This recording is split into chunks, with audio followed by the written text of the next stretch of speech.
Joseph, I'm sorry. You got to finish your homework. I'm telling you. Dad, I don't really care. I just want to go to practice. No, forget about Joseph. I understand you want to go to baseball practice, but not until you get your homework done. You know your priorities, son. It's that your discipline. It's our discipline. It's your priority. Homework comes first, right? I don't care, Dad. Oh, yes, you do. You don't want. I like baseball more. I know. Don't let your teacher hear that. Come on. That's not right. Joseph, get back. Come on. Seriously. You're not going to baseball practice. Seriously. Unless you do your homework. No. That's most important, okay? No. Joseph, you got to do it. No. I'm telling you. Get on it. No. Get on that homework. Okay. Well, hey, no homework, no practice. That's the way it is.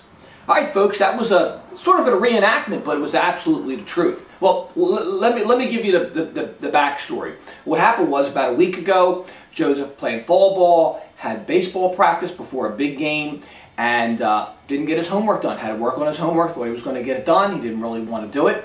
He didn't go to practice. So the next day at the game, when I went there, I was talking to one of the coaches, who I consider a friend, great coach, family, husband, just a great guy. We were talking about the fact that I said, hey, sorry again, I sent an email, but the reason why Joseph wasn't here is because he didn't do his homework. And didn't do his homework, that's a priority, that's the #1 thing, then he couldn't come to practice. So my friend, the coach, whose name I won't divulge, Todd with 1 D, he had said, hey Joe, that's a great video blog, man, you should make that a video blog. And I said, you're absolutely right. Why? Because we talked about sharing in the same philosophies, the same disciplines, and that is discipline and priorities. You got to have your priorities straight and be disciplined. It's not easy. For those of you who have children, it's not. You see your kids, they get upset. You'll want to break down and say, go ahead, you can go, but you can't do it. And for those of you who don't have children, for those of you, as you become an adult, no one's telling you what to do then. Kind of like when you first go off to college, it's like, hey, man, I can do whatever I want. Then you flunk out. But anyway, it's not easy, but it's worth it. So what are you doing now in your life? No one's over you telling you to do this, to get out there every day. And there's that fine line of insanity, doing the same thing over and over again and getting the same result. And you wrestle with that, but every day, you have to reevaluate your priorities and stay disciplined to those. And one of the best ways to do it is to teach.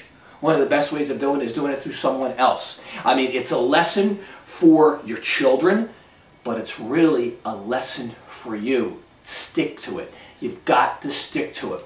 In life, there's got to be the consistencies. There's got to be the good habits. But again, it goes back to, I've got to be disciplined.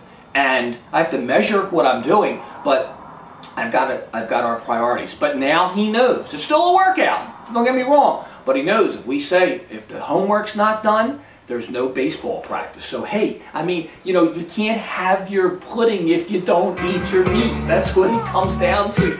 That's it. So, not easy, but worth it. If you don't eat your meat, discipline, priorities. That's what we're all about today on today's video blog. Make it a great day. It's the only one you've got.